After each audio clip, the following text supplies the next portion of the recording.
that it is time that world governments officially acknowledge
The place is Switzerland. The time, early spring, 1978.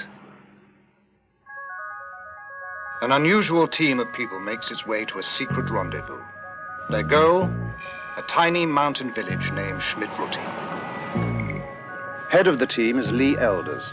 Based in Phoenix, Arizona, he runs a company called Intercept that deals in industrial counter-espionage.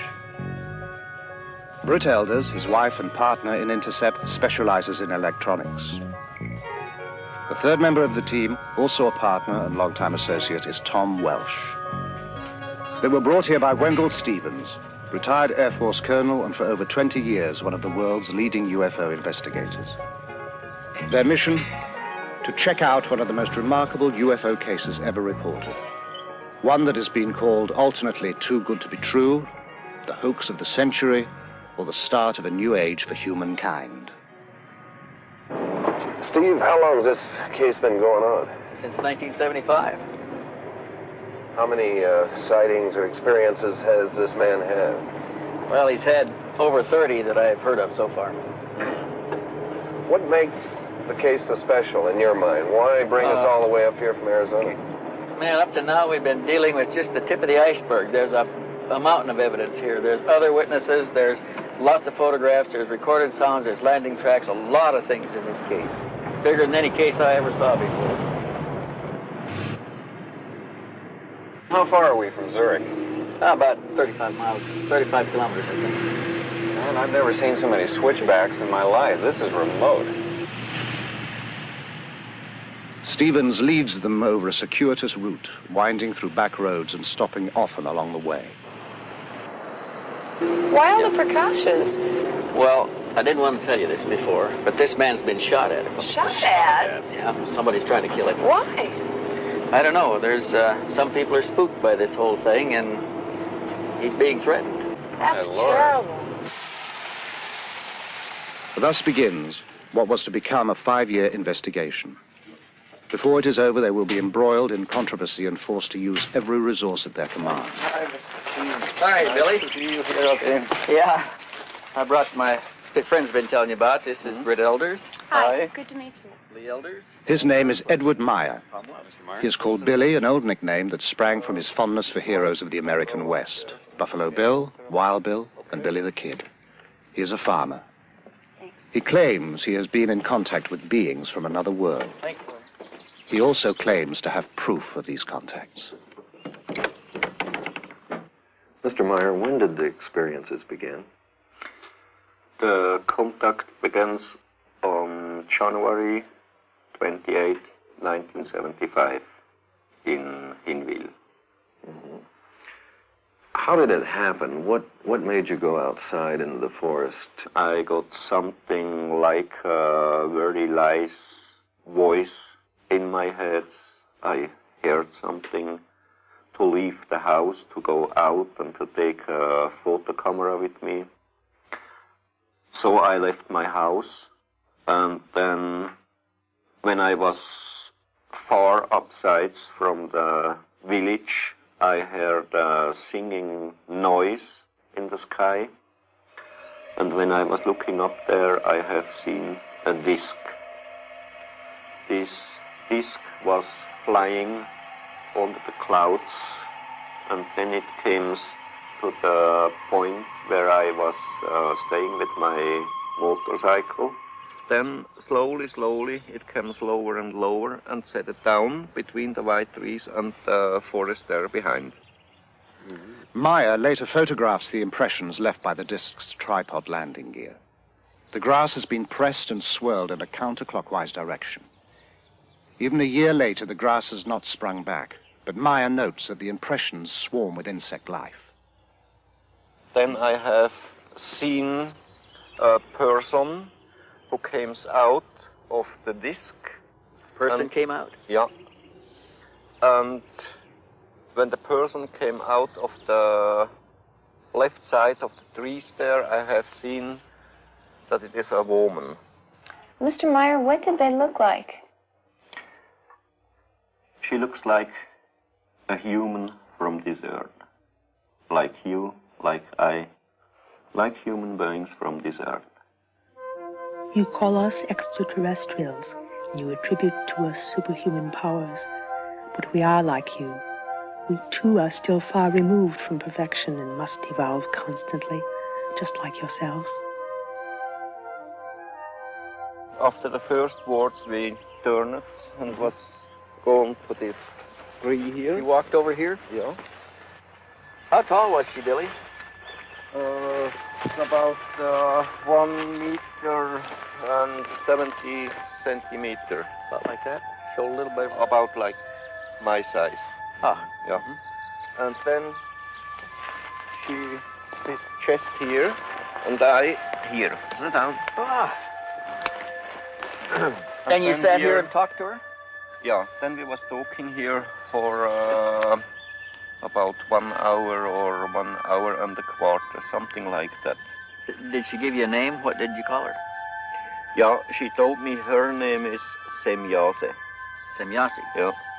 Billy, what kind of feeling did you have sitting here under this tree with a woman who just landed in a spacecraft? I wasn't afraid about these things. I was afraid about the army only, because they have a station somewhere there behind the forest. But I wasn't afraid about the disc. Where do they come from, Mr. Meier? They shall be coming from the star picture of the Pleiades. The Pleiades, a bright star cluster some 500 light years from Earth. Although the cluster consists of hundreds of stars, 7 stand out clearly to the naked eye. The Greeks call them the nymphs of heaven. We call them the 7 sisters. What was going through your mind? What did you want to talk about? You see, my head was full of questions, but the most of the time she was telling me, and I hadn't many chances to ask her something. Several times we have tried to establish contact with Earth humans, but usually those selected were not willing. They were afraid others would consider them liars, or mad, or would try to destroy them. You see, the first she told me I shall get the most best pictures of UFOs, what's ever happened on Earth. And the second thing, I shall go out to tell the truth to the human on Earth, why they are coming to here, what reason they have, that they are coming to Earth not to harm us, not to make war, not to bring peace, just to bring a teaching. Why are they interested in us, a society thousands of years behind them in technological development? According to Meier, we share common ancestors. Their forefathers were our forefathers. We are, in a sense, family. This is the place, Bergerumlikon, where I took that picture. Show us how you took the picture, Billy. Oh. Meier takes the team to other contact sites and demonstrates how he operates his cameras. I have here a small wheel to turn the film, and I can get the picture. Where was the ship exactly when you took it that day? You see there is standing Wendelle. Yes. It was about that place. Hovering above Wendelle to some degree, right? Yeah. Uh-huh. You see, on this way I put on my camera. Yeah. We're taking movies, right? Yeah. With a film camera on a tripod, Meier can shoot stills with his 35mm camera at the same time. And then I can start to film. Here I got the movie when was the ship hanging there up, and when it after was jumping by side. Jumped? Yes, jumped. It jumped away nearly so fast than the speed of light. By jumping, Meier means the ship disappears and reappears. Each time I got electrical hit when the ship was jumping, and at later time they told me there shall be a very strong power field, electrical power field, and from that out I always got the electrical hit. By electrical hit, Meier means an electric shock. He also noted a light shift at each event. Billy, how many sightings have you had here? On this place I had one. Meier takes the investigators to over a dozen sites, describing the craft, which he calls beam ships, and relating the information he says the Pleiadians gave him. Are there any other groups coming here, Billy? How they told me there are each year about 22, 23 different civilizations. They comes to here to work here, study here, visit here. And other thing, there are, together with the Pleiadians, working here on Earth about 8 other groups. But they not belongs directly to the Pleiadian civilizations. But they work together with the Pleiadians. They work together with the Pleiadians. So there's an association of some kind between the Pleiadians and some others that are also... Yeah, exactly. Yeah. Well, how long have they been coming here? For the past 13,500 years about. 13,000? Yeah. And here we are on the place now where I got the movie picture. You see here, you see there the road, and on the middle of the distance to the road was the ship hanging in the air and bubbling in a very strong wind.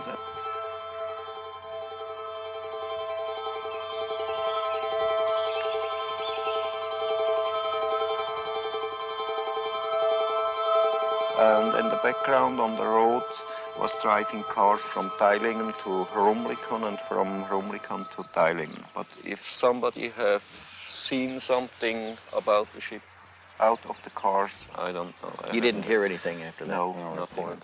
No. But there are other witnesses to some of the sightings. Ernst Keller-Müller lives down the mountain from the Meier farm. And what did you see from here, sir? Was haben Sie gesehen? Ich habe zwei gesichtet, wo... We saw the lights and then they disappeared and then they came on again. That's why he noticed it. And then what happened? Was ist noch passiert? Dann hat sich das, was abgeleuchtet hat, sich dann leicht abgesenkt, ein Stück weit. That one that had the light going below also went down. Went down to the ground? Not all the way to the ground, but the other ones stayed in the same place and this one went further down. Isn't that the direction of Schmid-Ruti over there? Yes, that's the direction of Schmid-Ruti. Have you ever heard of anything going on over there in the Schmid-Ruti area? A couple of days later, he called Schmid-Ruti to find out. Did you know Mr. Meier at that time? Nein. And then behind was the forest. It was a little light. Bernadette Brandt, a computer programmer. So? And it jumps like a ball. And that it is time that world governments officially acknowledge like a ball. It goes up and down and up and down. When it goes up, no, the same greatness. When it goes up, it was white, and when it goes down, it was red. The nearest thing to a government official in the area is the postman in the village of Schmidrutti. Have you seen any of the photographs yourself? Only 2 or 3. Do you believe them? He says he can't imagine how you can take a picture like this. He is the kind of a guy who only believes what he sees himself. Jakob Bertschinger works the farm with Meier. Okay, he saw the light ball going away from here, from him, within that 45-degree angle. 45-degree angle? That's right. And he can't tell how far it was. It was very difficult to say. But then it stood still, that ball of light, and changed direction, came directly towards him with an unbelievable speed. My name is Elsie Moser. I'm living in Niederglatt. I am a school teacher. The first time when I saw it, it was up here. I saw it with about 7 other people. Were you frightened? No, not at all. I was thinking, oh, well, okay, now I have seen one. Guido Moosbrugger is not a neighbor. He lives about 2 hours away in Austria. He heard about the Meier experiences and came to see for himself. Have you ever had any experience with Billy in connection with these things that are going on here? Yes, I have seen a few demonstrations myself, especially at night, and was present at the landing site during one landing, and I saw other things. A lot of things happened in those 6 years. You have seen things with your own eyes. Did you ever photograph anything? I was allowed 2 times to photograph at night. As we sat inside the car, we saw all of a sudden to the north, above the meadow, out of nowhere, a fire-red disc, about as large as a headlight. And then what happened? And then it suddenly disappeared. Then there was a short pause, after which, at the same place again, appeared all of a sudden a silvery white ball. Then there was another pause, and then the same ball appeared again. It flew toward us, got larger and larger, then shrunk, collapsed, and then, like magic, it was gone. And best of all, it looked like a shower of sparks. In all, over 30 other witnesses corroborate Meier's testimony. The contacts continue at a furious pace, sometimes 2 or 3 a week. Meier claims to have had over 130 meetings. He has taken hundreds of photographs and has over 3,000 pages of notes. For a long time, we've had an urge to contact someone who sincerely wants to be helpful in our mission. Here and there, we open such contacts with inhabitants of different worlds, but only when they have developed enough to become rational, thinking beings. Then we prepare them for the thought that they are not the only rational, thinking beings in the universe. Britt questions Calliope, Meier's wife, whose nickname is Poppy. Poppy, how long have you and Billy been married? Now, 16 years. And you were married in Greece? Yes. Uh-huh.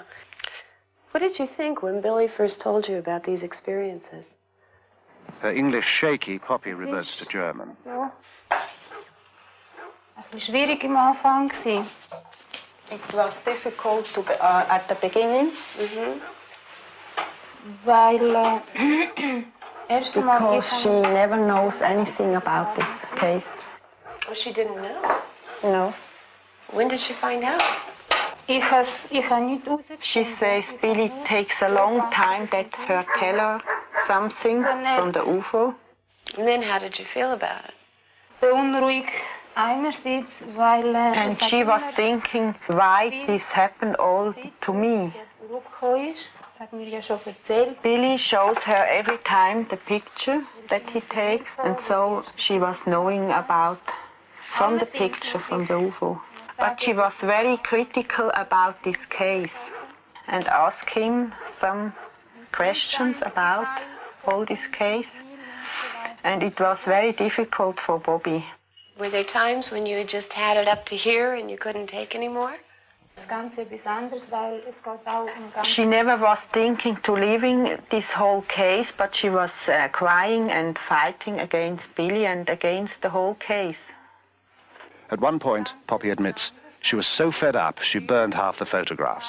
Today the feeling is other because she knows very well about the whole case and things about the Pleiadians, and this is very important for her. Listen here.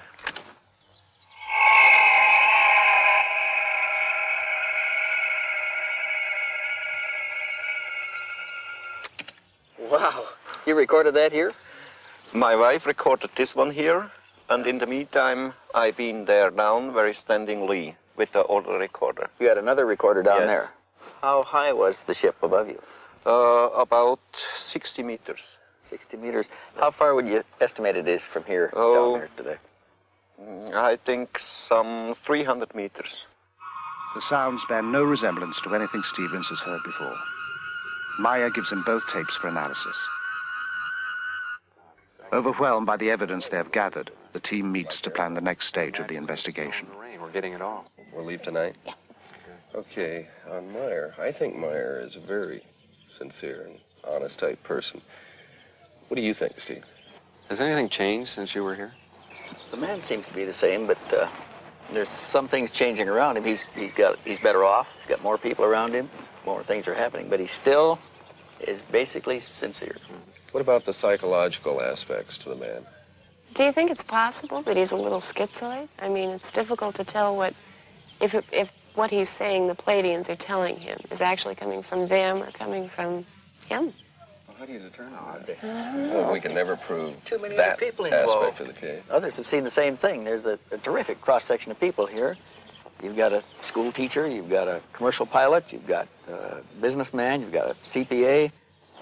They're as good as any average cross-section of society we've got. And they all tested him themselves to their own satisfaction before they ever got this far.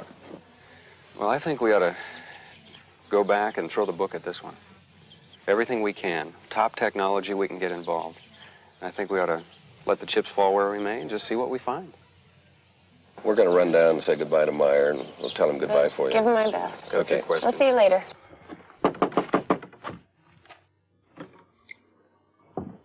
They've done what they can here. Meier has turned over all his material, but he has one more surprise in store. So we want to thank you for all your time and trouble. Yeah. Okay, just a moment, wait. Hey? I have you something. Here. What's this? Metal samples. Metal samples? Yeah. Where did you get these? I got it from Symbiose, and she brought them from Era. Are they extraterrestrial? Metal samples. The kind of hard evidence Stevens had hoped for.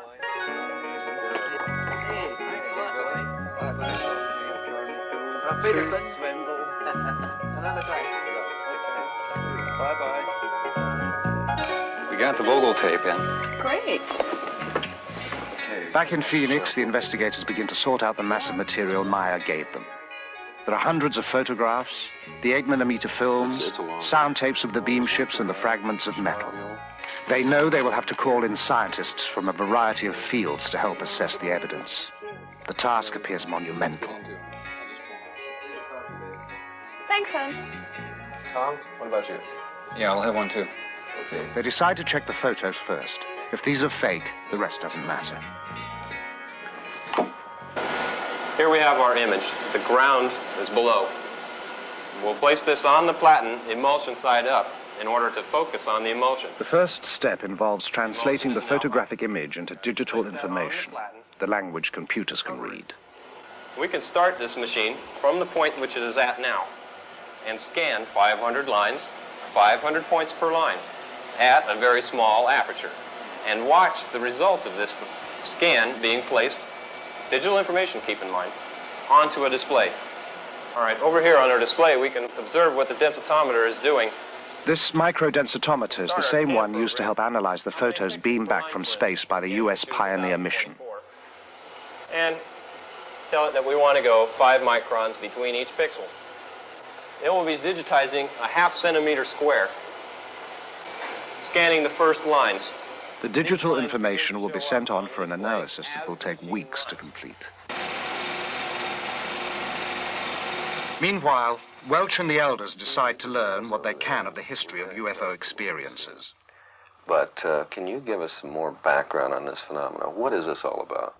Well, it's not a new thing, Lee. This thing's been going on for a long time. How many sightings have there been? One of the researchers calculated that there may be as many as 70,000 reports in a year, worldwide. Is there anything these sightings have in common? Okay, there are some common things, commonly reported. First of all, they're always accidental. UFO pictures, up to this point at least, are accidental. They happen once, and they're gone. Is there anywhere that they show up more than other areas? Here's some stuff here that began way back. These are documented cases. Some of these are even classics. Photographs. Here's one from Argentina. But this whole thing is full of them. This one is full of them. That's full of them. All of those are full of such cases. In Stevens' files are over 3,500 photographs of UFOs, some from early in this century. Most were single sightings, some observed by several people at the same time. In Perry, Ohio, the whole town watched a UFO at twilight for 30 minutes. In Brazil, a Navy photographer took a series of photos of a UFO flying over his vessel. Observers at NASA have spotted UFOs at our space launches. Tientsin, China, Woonsocket, Rhode Island, Norway, Corsica, Japan, New Jersey. These are among the sightings that are reported. No one can guess how many go unreported. They're pretty much all over the world. I don't think you could pick out a single place and say that there are more UFO sightings there than any other place. It's a worldwide phenomena, and primitives as well as advanced societies all view them and they see the same things. What's the public's reaction been to all of this? Well, there was a poll made about 3 years ago, I think, where they asked the question, I think the question was, how many people believe that UFOs exist? And this has been a progressive thing. It's been growing. And the last one showed something like 65% of the American population believes that UFOs exist. Why don't they contact our national leaders and land someplace like on the White House lawn? I'm not sure that national leaders haven't been contacted. There is some indication that various world leaders, even church leaders, have been contacted. Mary, do you have that file that we had on spectrographic analysis that we did? Oh, yeah, Tom, it's As right the investigation continues, results from the testing begin to come in to the Intercept office in Phoenix. Hey, Lee. Hey, Tom, what's up? Just got this back. We sent this photograph over to Neil Davies. Just got his report back. Neil Davis. Physicist, aerospace industry subcontractor. Right, okay, got it. Examined the photograph with microdensitometer. Also, these you're seeing here are the black and white color separations that he did, and let's see what the results were here. Examination of these plots did not reveal any details which would cast doubt upon the authenticity of the photograph. And there's more. Color copy, negative color separation. Nothing was found to indicate a hoax. And his conclusion is even more interesting. Let's see, black specks. Nothing was found in the examination of this print which could cause me to believe that the object in the photo is anything other than a large object photographed at distance from the camera. Meier reported 6 different configurations of Pleiadian beam ships. Davis analyzed what the investigators designated as Variation 2. Variation 3 now goes to computer analyst Jim DiLatoso. This is the new picture that we digitized last week using the microdensitometer. We transferred it over to floppy disk here. Let's look at the first map in low-pass filtering. Why these particular colors on the screen? What are we seeing? I mapped it in such a way that the real colors are not what we're seeing, but one shade of a color that's really similar to another one, like 2 shades of red. are in high contrast so that we can really see the difference. I see. Have you found any anomalies yet, of any kind? Anything I find strange things, but nothing that would tell me that someone's tampered with the... And that it is time that world governments officially acknowledge... Indicating a hoax method or indicating superimposition or anything like that? Nothing that I can find. Have you been working on the grain at all yet? Yeah, I have. Well, what are we seeing here? What we're seeing here is that the film grain holds up the way that it should. In the pixel distortion test, it appears to me and to the computer that this object was photographed in the same original piece of film at the same time that the background was photographed. In other words, no overlay. I would say these pictures are genuine. Extrapolating from Meier's accounts, Dilatoso programs the computer to duplicate the lights Meier observed on the craft. At the moment, he has no explanation for their apparent rotation. Mary, any calls? Yes, Steve called. He's at home, and you're to call CRQ. CRQ. Okay. Call Steve. Tell him I'll get back to him in about an hour. I'll take care of this now. Okay. Hey, Lee, look what I got here. Stevens has more news. We got a report back from Shellman. Sound analysis. He had sent the sound tapes Meier took of the craft to Robin Shellman, specialist in sound identification. He found some things we didn't hear on there. Such as? Well, he picked up, besides the basic sound, he picked up a small dog barking. Of course, we could hear him. He picked up a European police siren. We never heard that. He picked up a crow cawing. Wait a minute. How in the hell does he pick all this stuff up? How does he determine the sound? They've got a sound bank back there that they match sounds in. They can identify known sounds. Okay, on this sound bank of his, anything there to match it? He said he can't match the basic sound. He can match all of the other sounds on the tape, but he can't match the sound of the object itself, the emitted sound. Now look at this. He's concluded up to this point that the machine must have been built for a specialized application. Recognizing the sounds from such a machine may be difficult. Also, later, Shellman will theorize from the sounds what those specialized applications might be. About 4 hertz. Picked an area here that... Next, Stevens takes the metal fragments to be examined under the electronic spectrometer to determine their components. Typical-looking area in the sample. Preliminary examination of the metal has been done in Switzerland.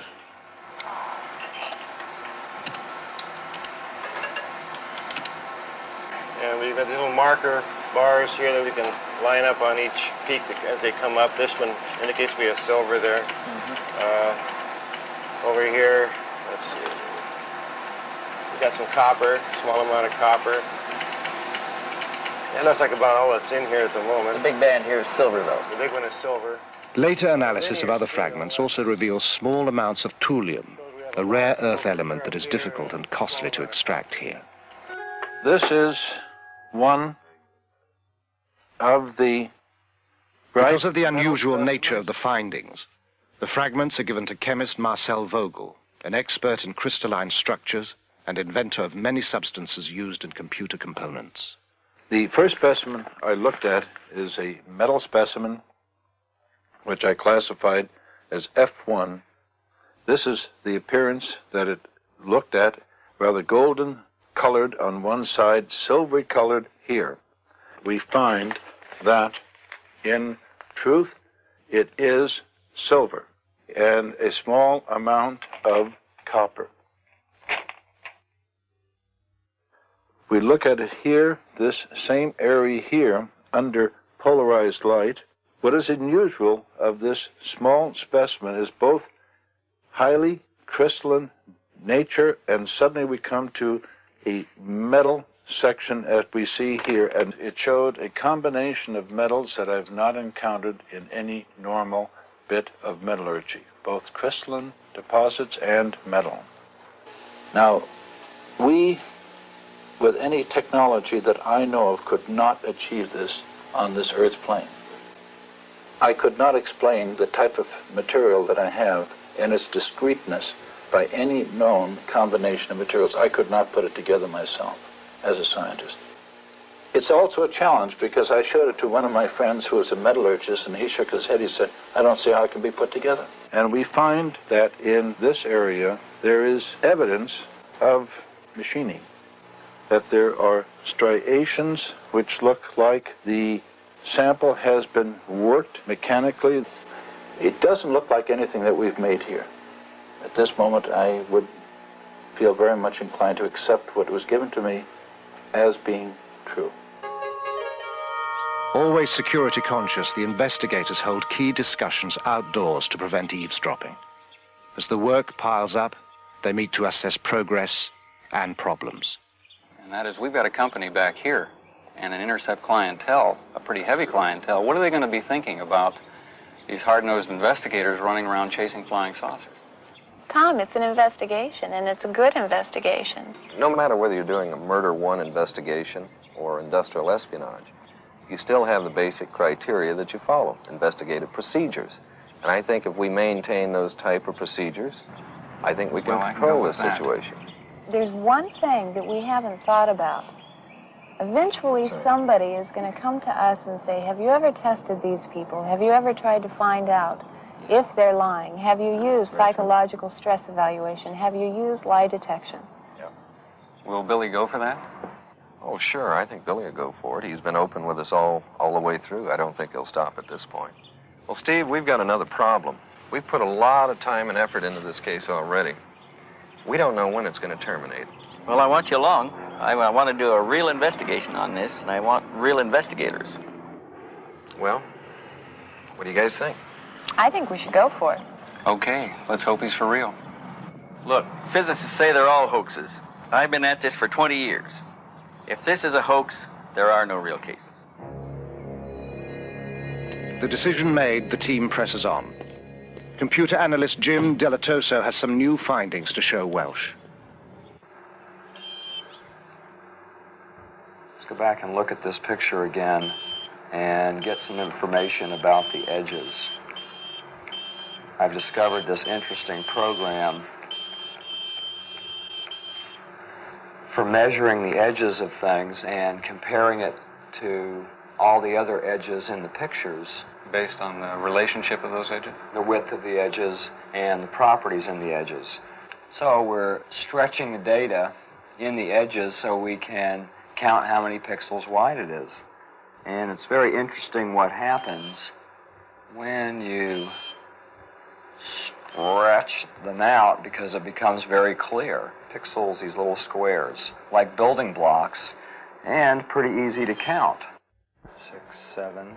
So this one ranges from 5 to 7 pixels wide, this edge. So we have our range here is from 6 to 8. Now what this tells us in looking at all of the edges on the object is, first of all, that it's not a flat piece of plywood hung in the air, or it's not a paste up that was done. It actually has shape to it. And in this case, a very wide range, which has to do with focus. Some of the object is more in focus than other parts of the object, which tells me right off at that point that we're dealing with something of size to it. With all the data they have amassed, the investigators have also come up with a lot of new questions. While they debate the necessity for another trip to Switzerland, a sudden crisis jolts them into a decision. There has been a phone call from Meier. Halfway between Phoenix, where the intercept offices are located, and Tucson, where Stevens lives, a spire of rock rises out of the desert floor. Part of the rim of a long-extinct volcano, Picacho Peak is noted locally as the site where the last battle of the Civil War was fought. It is here that Lee Elders and Stevens meet when necessary, again, far from curious ears. This time, Elders brings a disturbing message, one that will add a new urgency to their work. Hey, Lee, what's up? Hey, Steve, how are you? Good. What's going on? Oh, God, we've got some problems. Problems? Yeah, I just talked to Billy today, and someone tried to kidnap his daughter. What? Nina? Nina, right. God. Billy got there in time. It was two men. They were in a car. They used a knife. They tried to force her into the car. What about Nina? Is she all right? She's fine. No problems. He fired at one of them, and they escaped. No, they haven't identified any of them yet. The police are working on it, as I understand it. This happens to people. We've had it happen before. Other cases. We're going to set up some security measures over there. Get a trail on these people. I agree. We got to do something to take the energy out of this. Yeah, we do. We're going to go back. You want to go? When can we go? Very soon.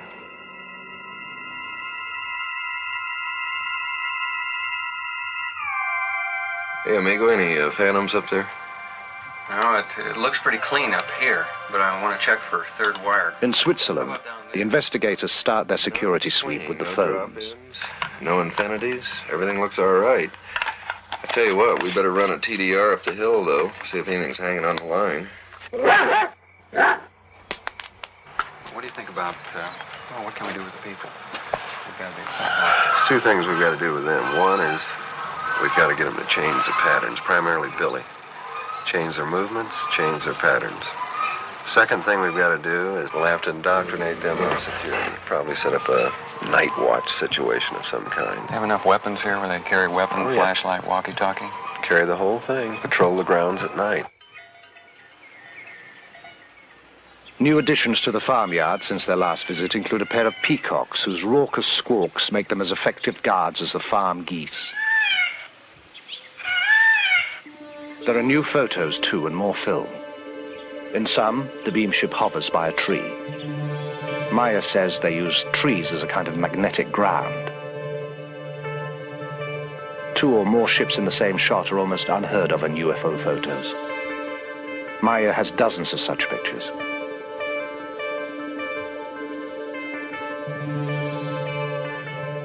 Ships below a horizon line, such as a hill, are even rarer.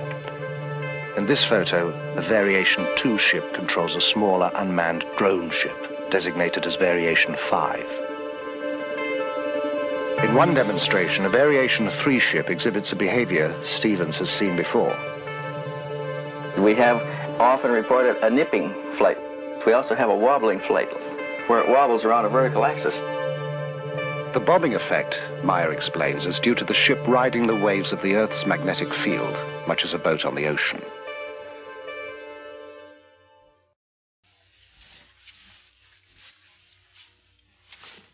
When Meier is about to have a contact, he receives a cooling sensation on his forehead. The communication is telepathic. He prepares carefully. He is usually taken aboard the beam ships, but is unable to describe their interiors very well. There are no words, he says.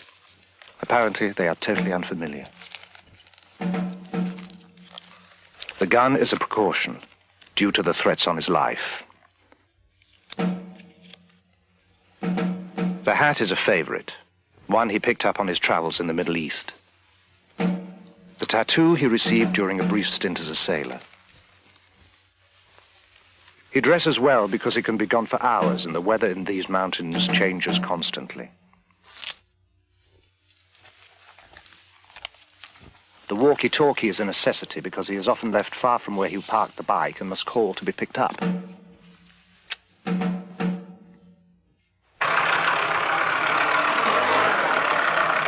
Meier feels the Pleiadians can communicate with him because his vibrations, the natural frequencies of his mind, are compatible with theirs. Each human on Earth and each human over the whole universe has different vibrations.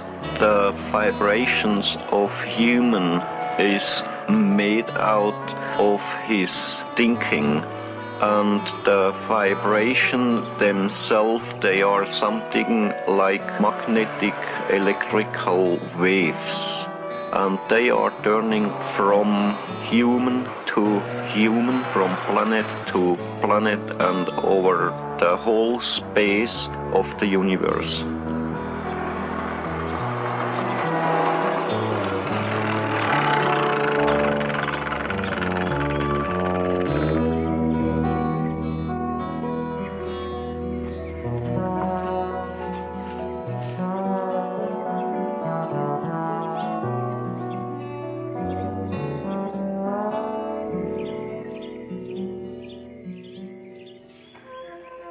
When entering your terrestrial state, we must make an adjustment in our vibrational patterns.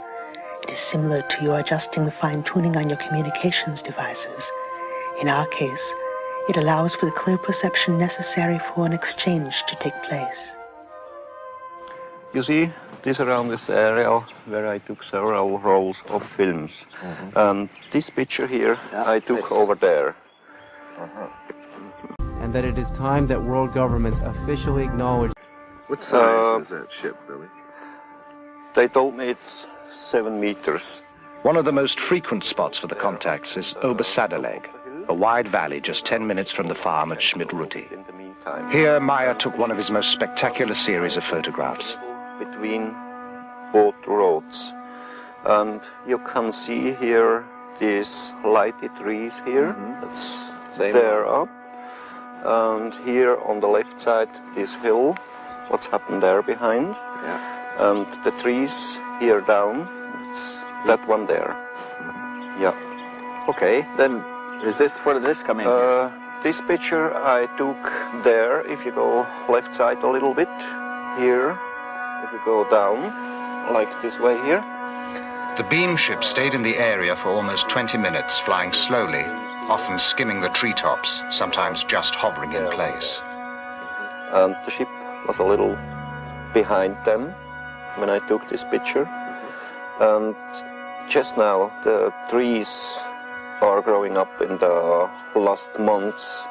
They are about 1.5 or 2 meter higher than at that time when I took this picture. And then where did it move? It left that place to the left side. Something like... Yeah. Like this. And then it was moving over there. You see here the small tree, where it's happened there. This one, that's that there. Did it come across in front of the trees like this? Yes, yes. And you can see there behind, left side of this one, this tree, the higher one there. Yeah. And after this picture, I got the other one to that position there. Further over? Yeah. Wait a minute, I think we got another one in here now. Yeah. One in between there, right? I had to go back a little bit, there down, and from there I took the picture. That's the tree, there down, what you can see. The investigators are impressed by the vastness of the valley, the steep drops and the obvious difficulty of hanging models from anywhere to fake the pictures. The stunning clarity of the pictures and the accessibility of the site gives the investigators the chance to put the photos through another test.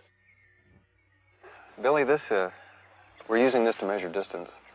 It's the latest in infrared measuring devices. It's actually a small computer. It's made by Wild Heerbrug here in Switzerland. And what we're trying to do here, Lee is up there with the reflector. And what this will do is send infrared light out and reflect out of that reflector back here. And this will rapidly tell us the distance and will also tell us how much higher or lower he is. That's about where you're standing, right there. That's right, the place, yes. Okay, we'll go to on systems. Yes, we've got 1,262 feet, 0.85. The precise measurements and photos are fed into the computer. The edges of known objects, such as the trees and the hills, are translated into pixels. Since these measurements are known, the number of pixels in the edge of the unknown object, the craft, gives its distance.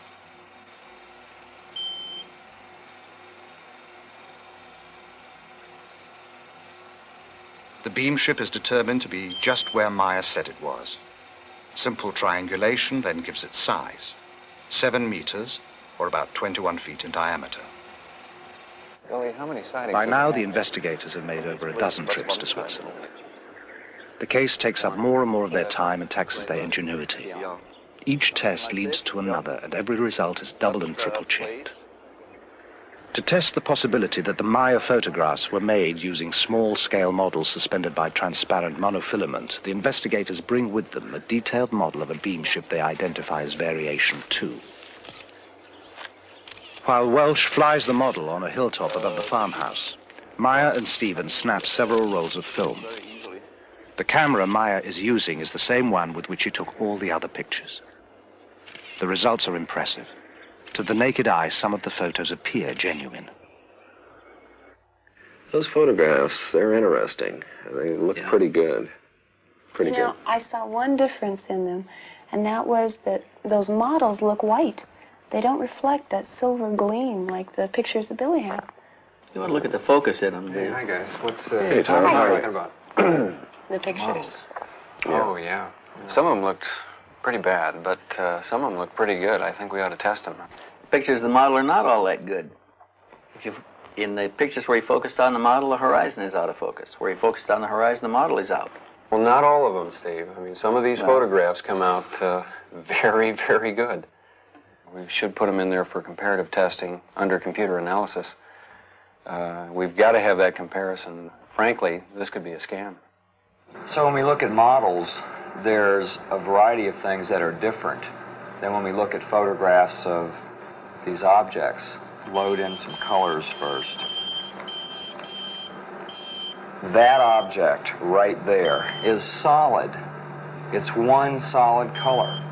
There's very little contour in it compared to other objects that are in the photograph, like the trees and things that we have color mapped in the background to be high contrast colors. And I've blown them up so we can look at the edges as pixels. So we're going from the brown object to the horizon. It takes 2 pixels. I mean, you can count it with your finger. You don't even need a computer. Why is that important? What does it mean? There's no contour to the object. Remember when we looked at the other photographs that were taken by Meier, the width of the edges ranged from 4 to 9.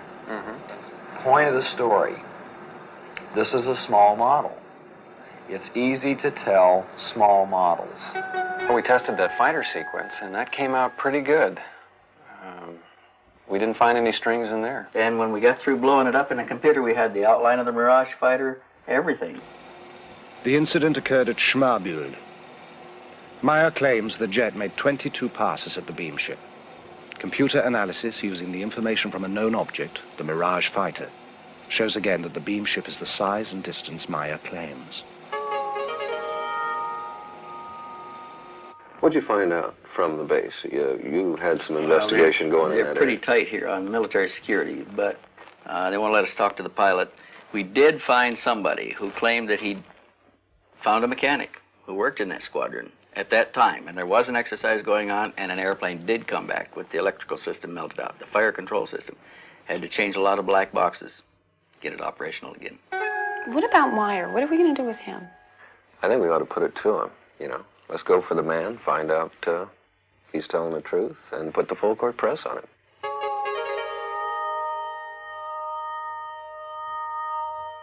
How do they contact you, Billy? How do you know to go out and meet him? Yeah, that's a simple way. If I hear the order in my head to go to a contact, then I leave the house or just the place where I stay at the moment, and then they will guide me to the place where they pick up me. Well, let me ask a question. Why you? You see, and I can work together with them because I understand to close up my earth body vibrations. See, Billy's explained to me before that they perceive in Earth humanity all the vibrations of lust, envy, greed, avarice, all of the things that make us dense, and it gives us a heavy vibration that they react to as a bad smell.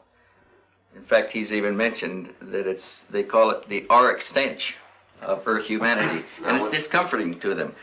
It gives them problems. It makes them sick. To stay in their presence When he long. closes up his vibrations, are we talking about an altered state of some sort, like alpha, beta, or theta, as far as the consciousness is meditation? In a way, it's like meditation. He rids himself of all of the unpleasant aspects of Earth life. But Billy, the vibration of the Earth human. You say they're advanced technologically. How far ahead of us advanced are they? They are about 3,500 years in their experiences about technology far out from our level. And they study us because we represent an earlier stage of their own evolution. Yeah.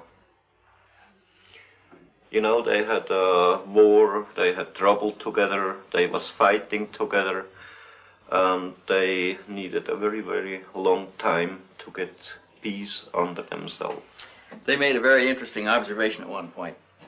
They said that if we could now concentrate Earth's energies and resources, we could achieve all that they can do now in about 300 years of our time. Yeah. If you've been in the ship, why not photographs inside of the Pleiadians themselves? It's impossible to make it, because there are powers inside, they always break the film. He's taken a number of rolls of film, and when they're developed, they're usually black. If they've got anything, it's wavy lines through it. So I lose it so hundreds of films. Why are they here now, and what do they want? You see, they don't come here to harm us. They don't come to start trouble here or war or to overtake the earth in their ruling.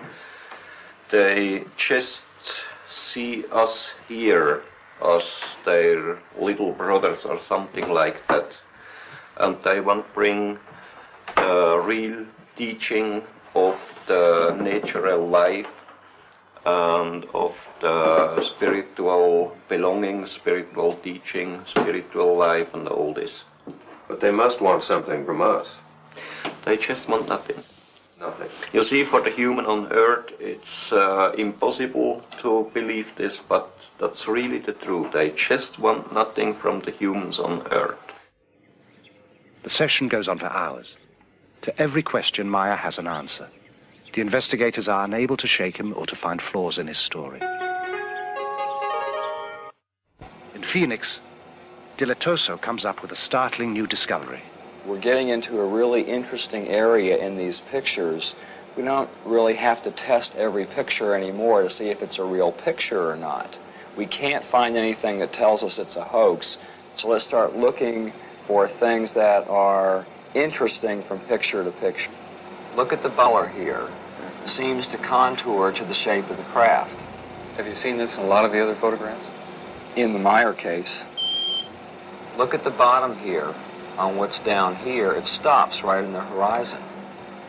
With the coincidence of it follows this line in the craft, and it follows that line in the craft, and it follows parallel right underneath the bottom there, and we find it in half of the other pictures, I think it means something. You think it's something that we're not seeing in the photograph with our eyes? We get some kind of an aura, whether it's infrared, thermal energy, as yet I don't know. I think that craft is putting out a force field. The team had shown the Meier material to a variety of experts in an attempt to learn if any of it could be duplicated. They estimated it would require expertise in at least a dozen different fields, including metallurgy, astronomy, ancient history, and psychology. The panel concluded it would take over 10,000 man-hours and cost in excess of $1 million to duplicate the evidence Meier has. At that, the computer could still spot any fabrication.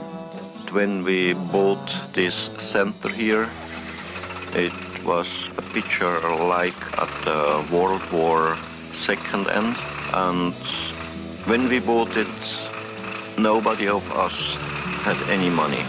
We was working practically day and night for several years, many times 22, 23 hours a day. And so we built it up, everything here up on the land, and so it grows slowly, but it's all real, our handwork.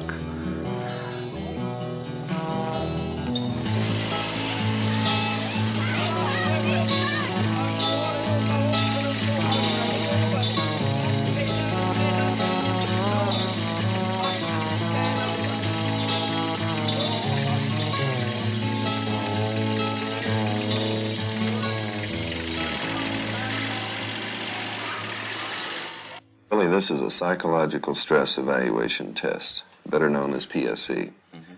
What we're going to do is ask you some questions. You will answer yes or no. We will tape these questions. The tape will go back to the United States.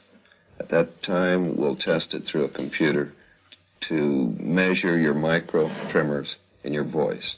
It's like a lie detector test. Yeah. Would you agree to doing this? Go on, start it. And that it is time that world governments officially acknowledge. Is your name Edward Meier?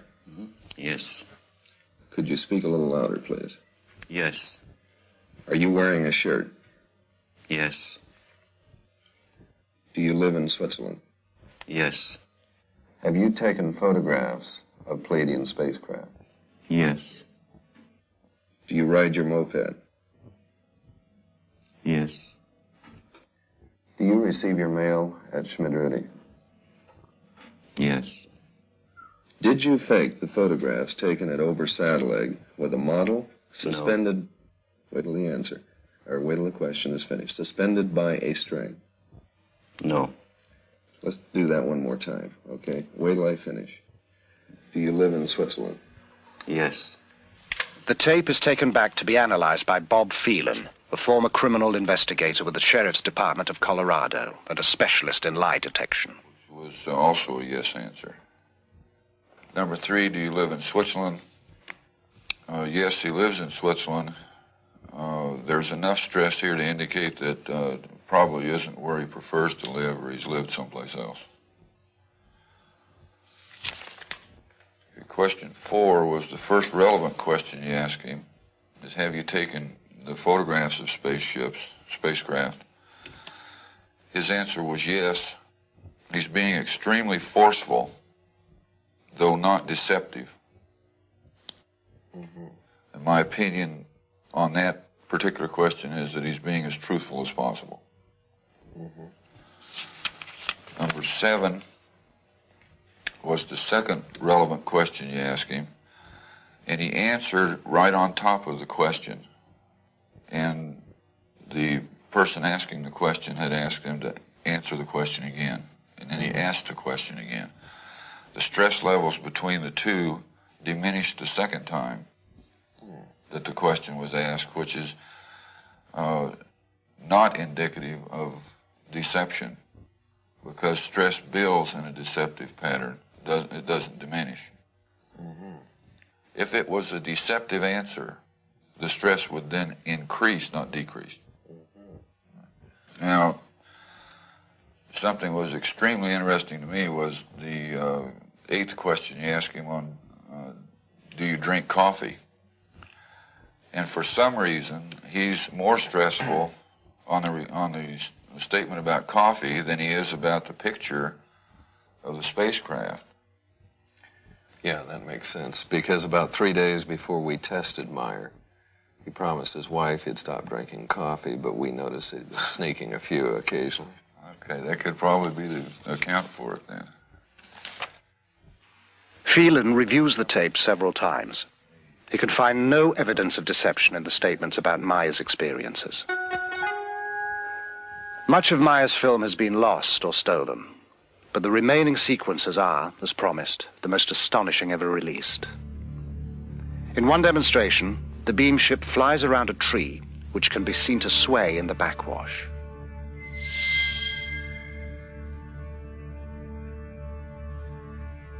Once again, in slow motion.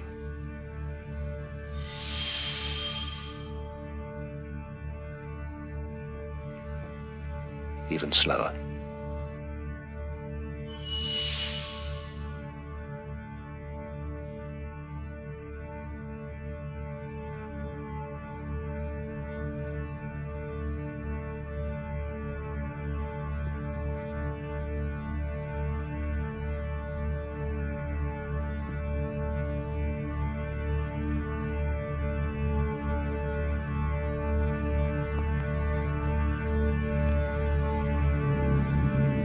Later, Semyasi brings a new beam ship to pose for Meier's cameras. A variation quite unlike anything he has seen before.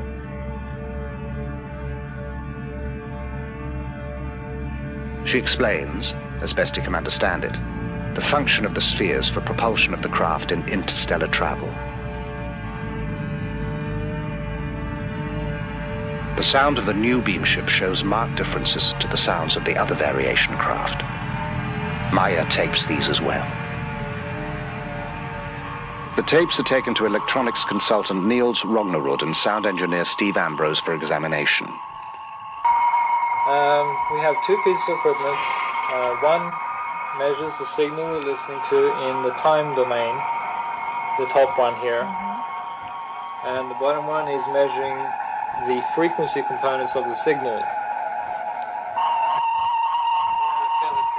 Yeah, what does this mean when they're all together like that? What you have is you have many tones happening at the same time, and right now they're aligned. Now they're disaligning. They're out of alignment. They're very much out of alignment. Now they're starting to centralize on one. It's not as though maybe before you had 10 different frequencies at random and then all of a sudden 9 dropped out and you only had 1 left. What's happening is the 10 different frequencies are converging on one central frequency, which is, I find, very interesting. This is probably one of the most interesting things about the tape is that there are... What's this right now? Very, very many tones. Yeah. And they're all changing very fast. For a moment there, we were locking in and we had 3 evenly spaced frequencies. See it there again? Yeah, you got them again. Yeah. Niels, would it be possible to recreate this sound? To be honest with you, I personally don't think so. There are not synthesizers on the market that have oscillators that change that randomly. Even if you got 9 or 10 of them going, they wouldn't change from those peaks that quickly. So a significant thing is this rate of change. Well, and besides, if you were going to create a noise for a spaceship, you'd be hard put to come up with something as original as this. There's another alignment there. Okay, Lee, what we can do here is... Intrigued by the findings, Lee Elders takes the tape to Robin Shellman, who has studied the sounds of the earlier craft. We're showing this throbbing, modulating beat that we hear on the tape. This beat, or modulation, occurs at these frequency peaks. Each one of these peaks is a discrete frequency. If you wanted to give a visual display, let's say we're talking a motor, it could be a motor, a shaft of a motor with 4 magnetic poles or coils around this shaft. The curious thing about this, it changes from 4 to 5, 6, 7, all the way up to a number that is difficult to discern. At a certain point, you're going to generate a certain amount of magnetism. And then later on, you want a stronger field, well, you're going to select 8 fields. All right, now you're going to hear 8 pulses on the tape. And then later on, you want a stronger field, you can select 16, 32. Is there anything unusual about this? I would think it's highly unusual. I don't really see any application for it, with the exception of, like I say, either generating a magnetic wave of some sort for laboratory purposes or maybe in this case, propulsion. Without ever having seen a picture of the new beam ship, Shellman has drawn a representation of the spheres and offered an explanation of their function. The tapes hold still another surprise. And also, another interesting point to note here is we have a steady, there seems to be a steady pattern all throughout all of this random signal. It seems to be a level change very steadily in around 5 to 10 cycles per second, which happens to be in the area of the natural magnetic resonance of Earth, also called the Schumann resonance. Is that significant in any way? It could be. It's just interesting to note the correlation there. The peculiar correlation is something strange. I mean, why would the correlation be there? Yeah. You can see it on the oscilloscope. Meier says the beam ships can ride the magnetic field of the Earth. Rognerud's findings seem to bear this out. Going back to computer models of previous beam ships, simulation of the revolving lights reveals a kind of pulsing that matches the varying frequencies. Analyst Jim Delatoso is convinced that the sound and light frequencies are related.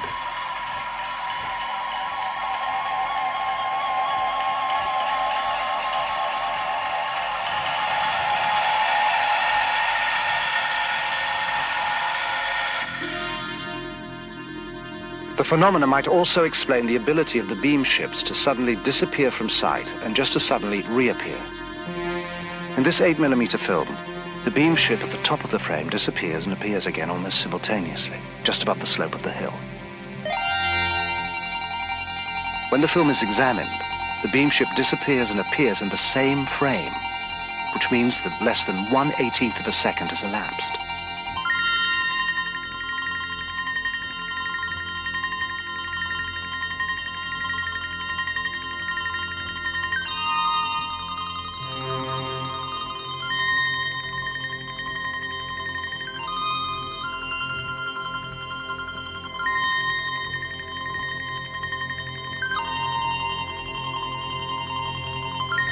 In order to complete their background research, the elders visit Scotland to talk with John McVeigh, a member of the Royal Society of Astronomers, and a published authority on the structure of the universe and the possibility of interstellar travel.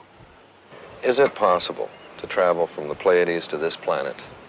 I think the only way any intelligent beings and living beings could possibly reach here the influence of the sun from the Pleiades would be by some unconventional means.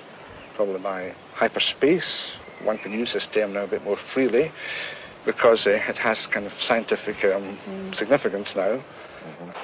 You know, this McVeigh is quite an impressive guy. He's written 6 books on related subject matter: life in outer space, interstellar travel.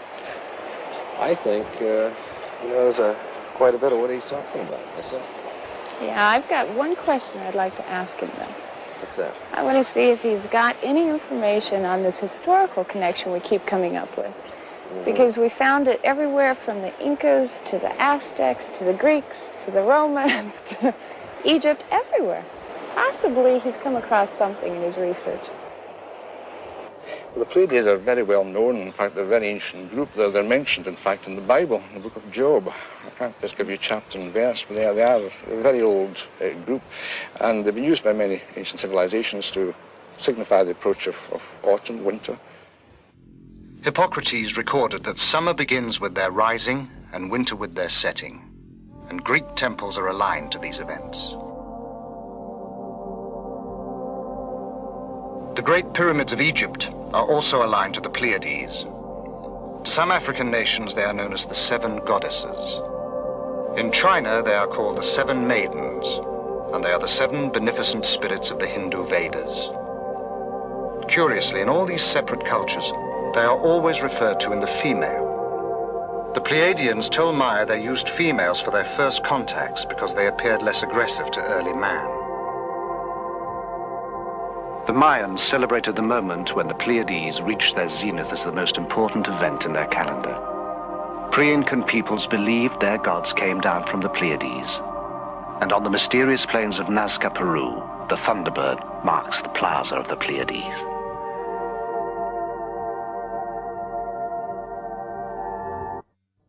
In other cultures, the cluster is regarded as the place of God's house, the center of heaven. The law of American Indian tribes is full of the Pleiades, which, according to some, stand at the gates of heaven. Historian John M. Hula, a Kiowa Indian, relates one story that survives to this day. It is tied to Devil's Tower in Wyoming.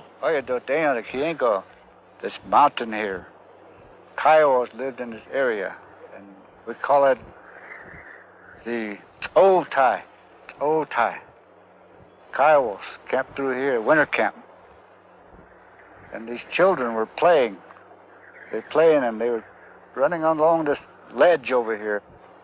A giant bear came out of the woods and chased these children.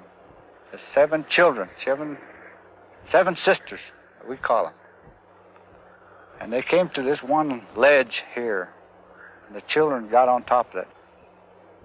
This ledge began to grow. It grew out of the ground. As the mountain grew, the bear's claws were scratched in the mountain. And that's what we see today is the grooves up there. And from there, the seven sisters went on up into the sky. And they're up there today.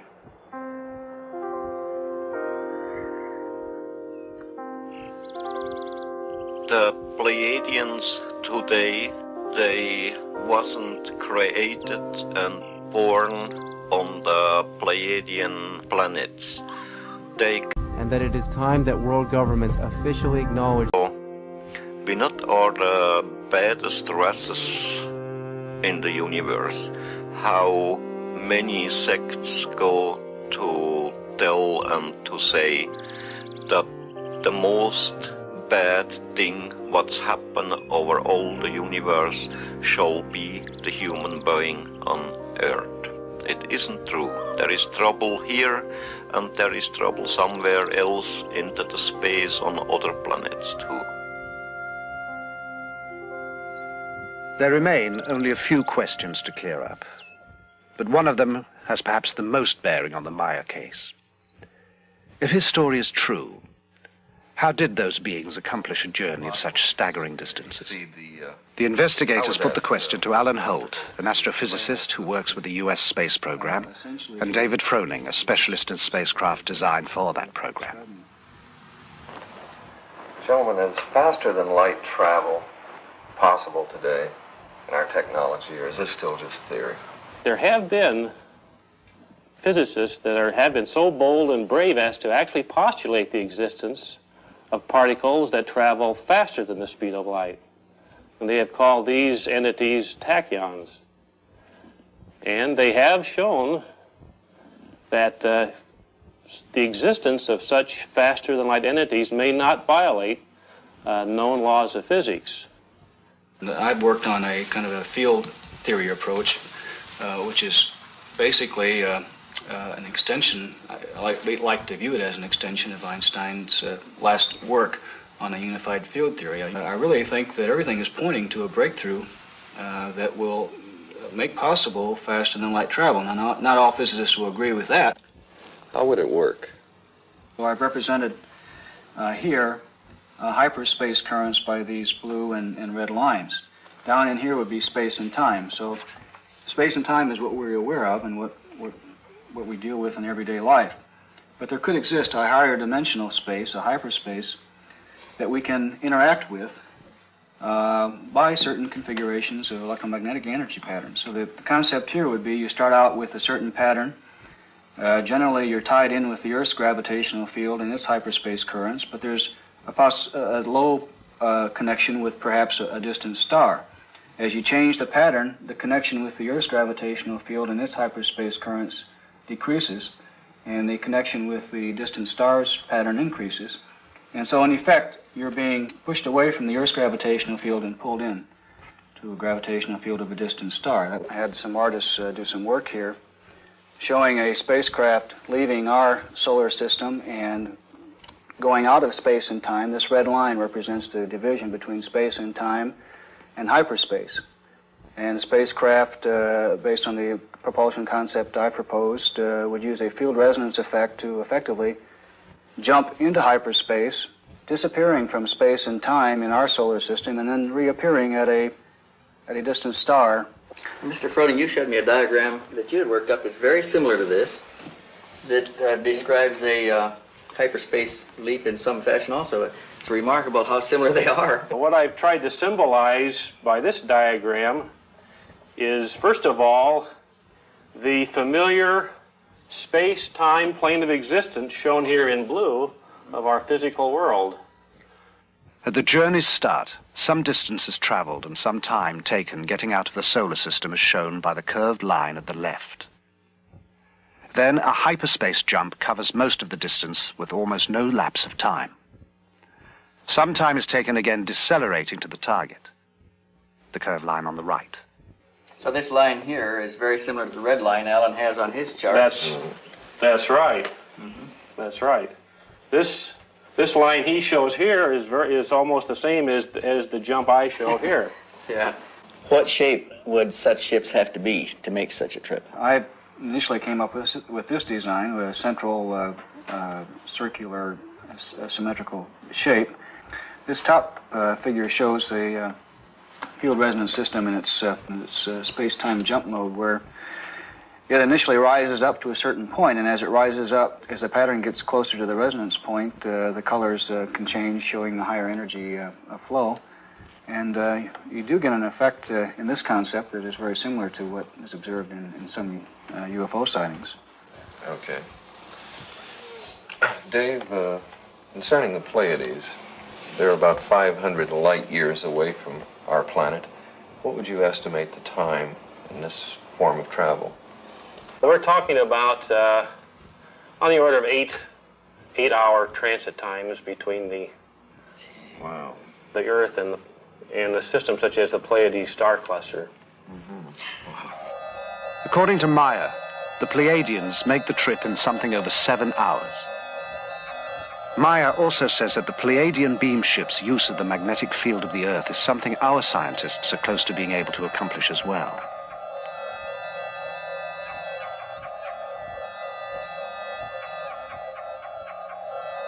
Using this information, the computer is able to project from one series of Meier photographs the flight path of the beam ships in the Earth's magnetic field.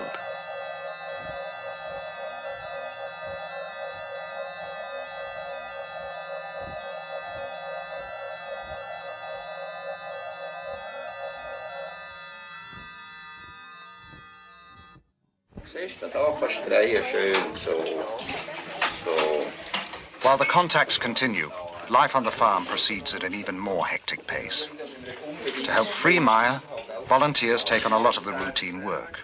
But their very presence, their questions, even their enthusiasm create as much strain as they relieve.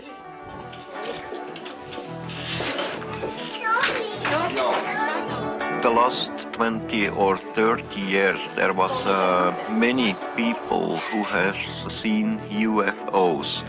There are many people around the world who likes sensation only, and other one who are doing hoax to get money, maybe to get a name, but there are really many contacts and many people who have seen UFOs. Between his work for the Pleiadians and the demand for his attention on the farm, Meier finds little respite. For moments of precious solitude, he retreats to the land he knows. Above everything stands one force alone. We call it the creation. It regulates the laws over all, the life and death of everything in the universe, because it is everything in the universe. Real spirituality comes from the understanding of the laws of nature, the natural working of cause and effect, each contributing to and sharing with all. When you indulge in ritual and ceremony, real spirit pines away until it is gone. A spiritually developed being acknowledges creation in all things, from the largest to the smallest. Following this way, fears and doubts vanish like rain before the sun. The story is by now a sensation in the European press. Every major magazine features Meier and his photos. Television coverage from as far away as Japan spreads the message to a public hungry for even more information. The quiet farm is suddenly a mecca, inundated with visitors eager to meet Meier, see the photos, hear his experiences firsthand. Agapula, ta mig exo. Hata mig in exo, mi lär mig upp this.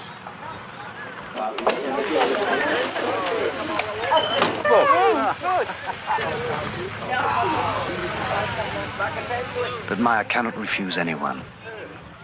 It is the promise he made to Semjase.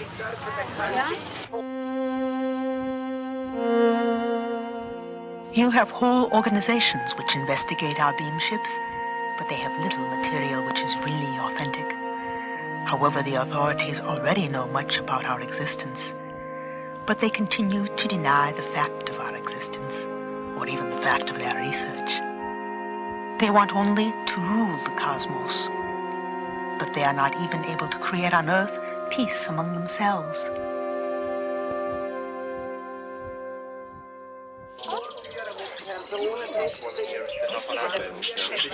Many of those who come seek answers, assurance, even the promise that someone or something will save us.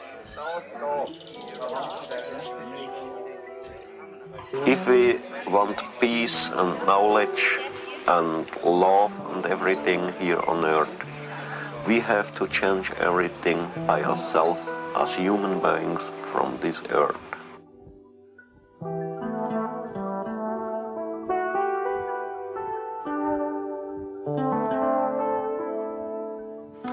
And you are... Despite a severe language barrier on both sides, Britt Elders has grown close to the Meier children.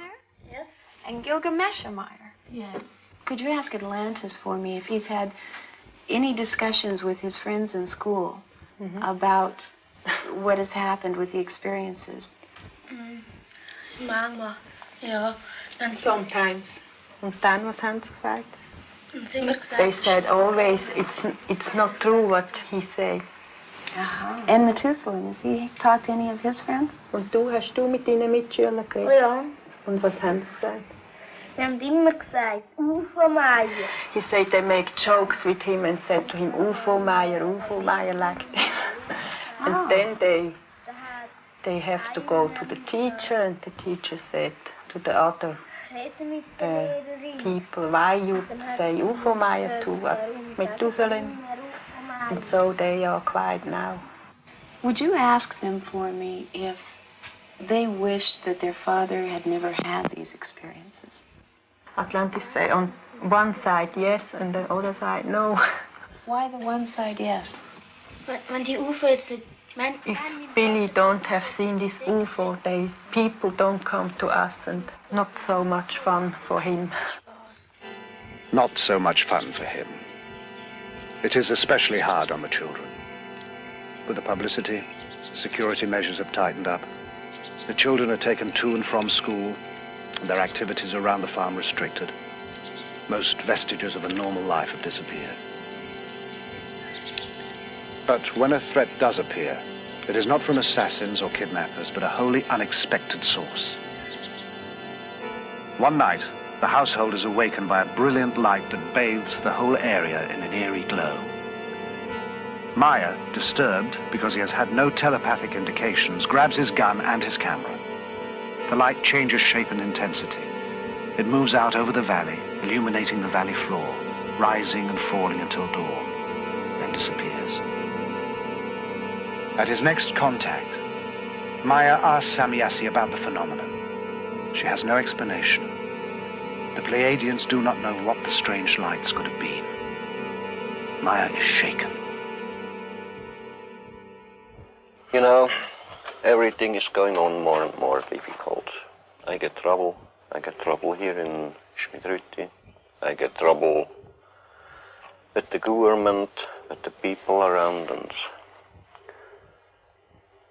I can understand this, Billy. It's not unique. Anybody that has an experience runs into problems. But the experience is unique. You've got to keep going here. That's true. But, you know, there come some people here from the morning to the evening. Too many of them. All of them want to talk with me. I get trouble with them because I say no. There is some other people who likes to kill me, who likes to kidnap the children. I know it's got to be very hard on you, Billy, but we've got to go on. Yeah, that's to say very easy for you, now, but not for me. I've put a lot of time in this. We've taken your pictures back, we've tested them, we've tested the metal, we've tested the sounds. They all test good. You've got the best evidence that we have in any case, and I've been at this for 20 years. Yeah. And we can't stop. And what you find out, all of it?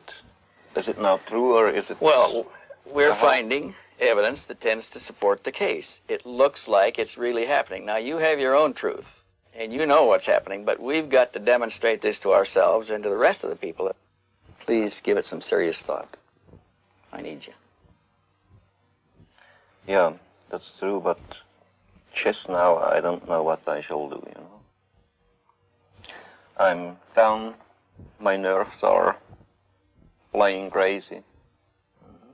My mind slowly is turning over. I have to think over about it. Please give it some serious thought, Billy.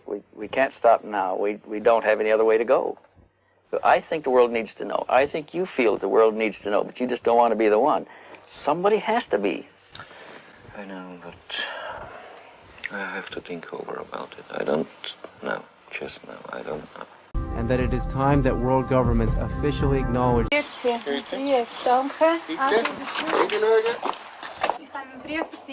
At the bottom of despair, an incident occurs that will reaffirm Meier's faith and give him the inspiration to go on. Stevens forwards a letter he received from a woman who had been seeing her daughter off at the Zurich airport.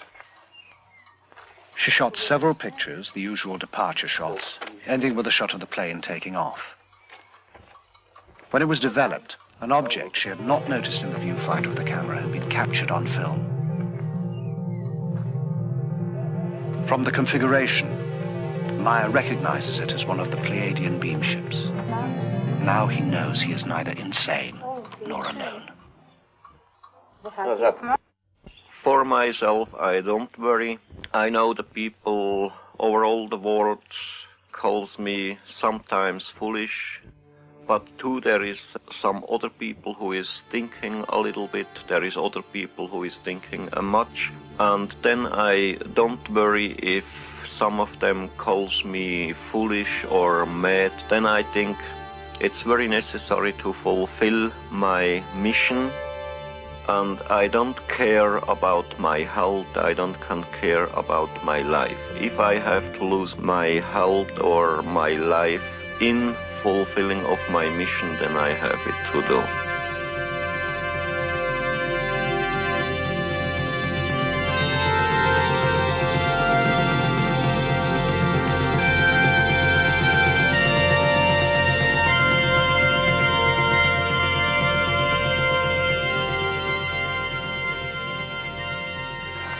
What you thinking, babe? Oh, I was just trying to figure out how many times we've been here between the four of us. We've been here a total of almost 20 trips. Wow. 265 days. That's collectively between all four of us. And we're still searching. But I don't think there's much more we can do in the investigation end of it. I think it's pretty tight. I agree with you. I think we've reached our limit as far as an investigation is concerned. I think maybe now what we should think about doing is telling other people what we've done in the investigation and what we've found. Try to take some of the stigma off of it. I think we should talk about it and let everybody make their own decisions. Yeah. Ready to go home? Just about. Okay, wir sind heute also zusammengekommen, weil ich Bericht bekommen habe vom Rhein. The investigators are anxious to release their findings. Meier realizes this will expose the group at the farm to even greater pressures. He puts the issue to them, emphasizing that with wider publicity they can expect even further disruptions in their lives. But the others too feel it is time. They will do what they can.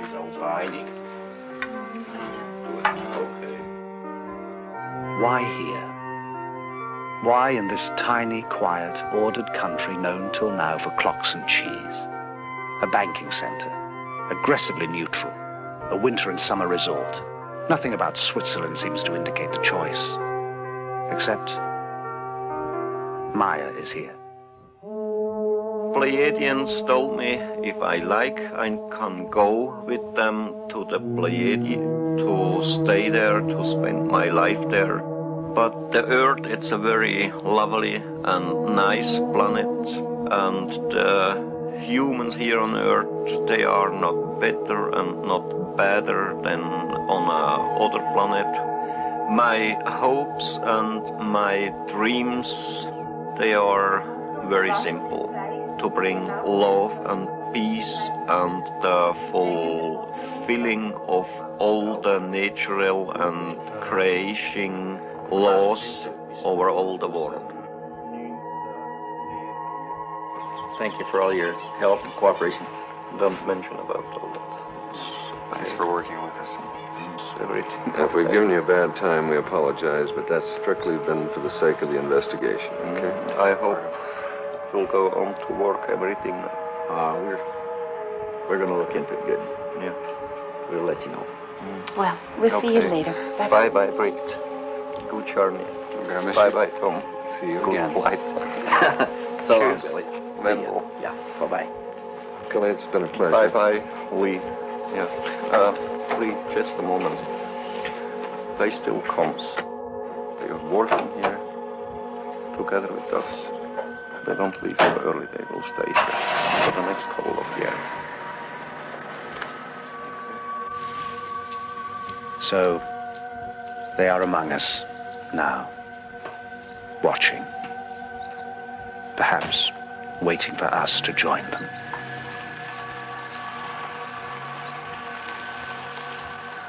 We are not superior beings, nor are we missionaries, but we feel duty-bound to the humans of Earth to tell them the only thing limiting the progress of the Earth human is the Earth human himself.